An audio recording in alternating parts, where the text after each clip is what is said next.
Bonjour les amis, j'espère que vous allez bien. Je suis heureux de me retrouver avec vous pour cette nouvelle pensée du jour. Le titre, pourquoi Jésus pleure-t-il? Vous connaissez probablement cette histoire de Lazare, nous allons l'aborder dans quelques instants, mais n'hésitez pas à me dire en commentaire, voilà, vos impressions, votre commentaire s'agissant donc du fait que Jésus ait pleuré. Pourquoi il se met à pleurer? Nous en parlons aujourd'hui.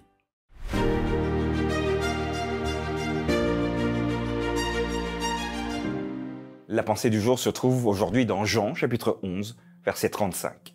Jésus pleura. Voilà, les amis, il y a quelques instants, je vous demandais de savoir, d'après vous, pourquoi Jésus s'est-il mis à pleurer.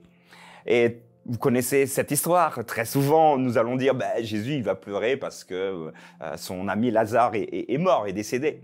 Mais juste avant d'aborder le sujet, j'aimerais vous apprendre quelques mots en grec. Vous êtes prêts? Là, le verset il est très court. En 2 mots, Jésus pleura. D'ailleurs, c'est le plus court verset dans la Bible, mais en grec, edakrousen o Iesus. Peut-être que vous allez donc apprendre du vocabulaire supplémentaire. Edakrousen o Iesus. Jésus pleura. Alors, c'est vrai qu'en grec, ici, on a mis donc le verbe avant le sujet. Revenons donc à notre ami Jésus qui pleure. C'est vrai qu'instinctivement, on aurait pu dire Jésus il pleure parce que oui, son ami proche qui est décédé, finalement, ça l'impacte, ça le rend triste, ça l'abat. Il est donc abattu et donc c'est pour cela qu'il, logiquement pour vous et peut-être pour moi-même, mais c'est pas le cas pour moi, mais il était en train de pleurer. Très bien. Mais reprenons cette histoire depuis le début. Je vous invite vraiment à relire ce texte de Jean chapitre 11 à partir du verset 1er, mais lisez l'ensemble du sujet. Jésus reçoit donc des serviteurs qui lui disent « Écoute, on nous envoie te dire que ton ami Lazare est malade. Et il va falloir que tu viennes rapidement parce que nous savons que tu as la capacité de guérison. » Et finalement, quand vous lisez le texte, Jésus, il n'est pas très pressé. Lazare est mort, mais j'ai encore des choses à faire. Donc le texte dira qu'il reste encore 2 jours avant de dire à ses amis, écoutez les amis, j'ai une mauvaise nouvelle à vous dire, Lazare dort, mais je m'en vais le réveiller.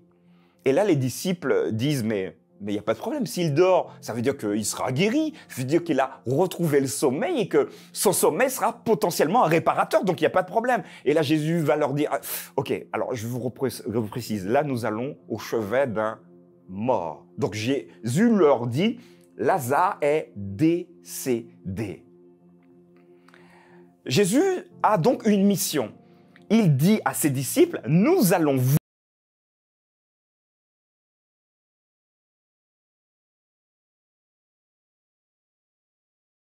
Marie et Marthe vont lui reprocher son ton de latence. Et ils vont lui dire, donc Marie commence en disant, écoute Jésus, on t'aime beaucoup, mais si tu avais été là, notre frère Lazare ne serait pas mort. Alors là, Jésus se prend une première remarque d'une famille endeuillée, attristée.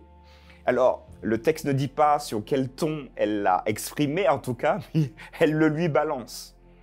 Marthe fait de même. Et Marthe regarde Jésus en face et lui dit, écoute Jésus, si tu étais là, si tu avais été là, mon frère Lazare ne serait pas mort. En quelque part, je t'en veux. Je t'en veux parce que tu n'as pas été suffisamment rapide pour venir le guérir.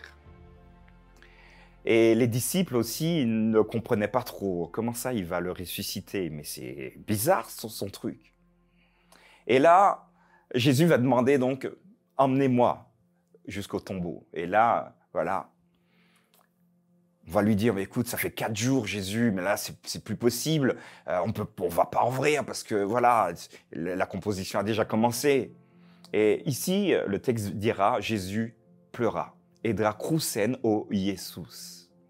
Pourquoi pleure-t-il? Est-ce que Jésus, à mon sens, pleure parce que il sera incapable de ressusciter Lazare ou à cause de l'incrédulité de Marthe, l'incrédulité de Marie, l'incrédulité également de ses disciples qui ont déjà compris à qui ils ont affaire, mais qui ont tendance à limiter la puissance de Dieu au travers de leur vie. Alors je crois personnellement, et c'est ce que je partage avec vous, mais n'hésitez pas à me dire ce que vous en pensez en commentaire. Oui, la situation était triste. Mais Jésus savait déjà qu'il allait ressusciter Lazare.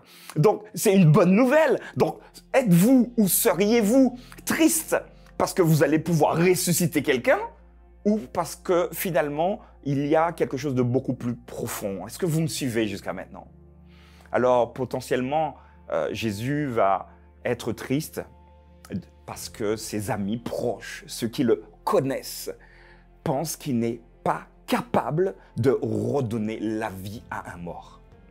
Et il le fera. Donc, quand vous continuez l'histoire, il va lui dire « Lazare sort » et Lazare sortira. Mais je crois que ce qui peut être intéressant, même si nous sommes un peu longs aujourd'hui, c'est de te dire que toi aussi, dans une situation où peut-être, ou potentiellement tu dis que ouais, mais le Seigneur ne peut rien faire pour moi, et c'est là qu'il pleure.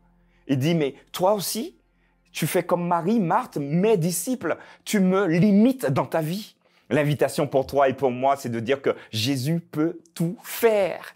Il peut recréer, te redonner la vie, te redonner goût à la vie. N'hésite pas à me dire ce que tu penses en commentaire. Je serai heureux de pouvoir te relire.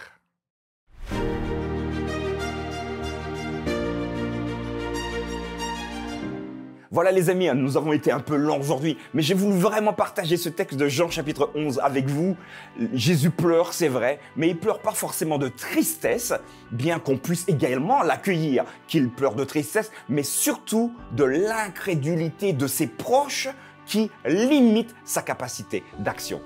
Je vous remercie d'être là régulièrement avec nous. Toute l'équipe vous salue. N'hésitez pas à mettre des pouces en bas, des commentaires, parlez-en. N'hésitez pas à me dire ce que vous en pensez. Et nous nous donnons rendez-vous demain pour une nouvelle pensée du jour.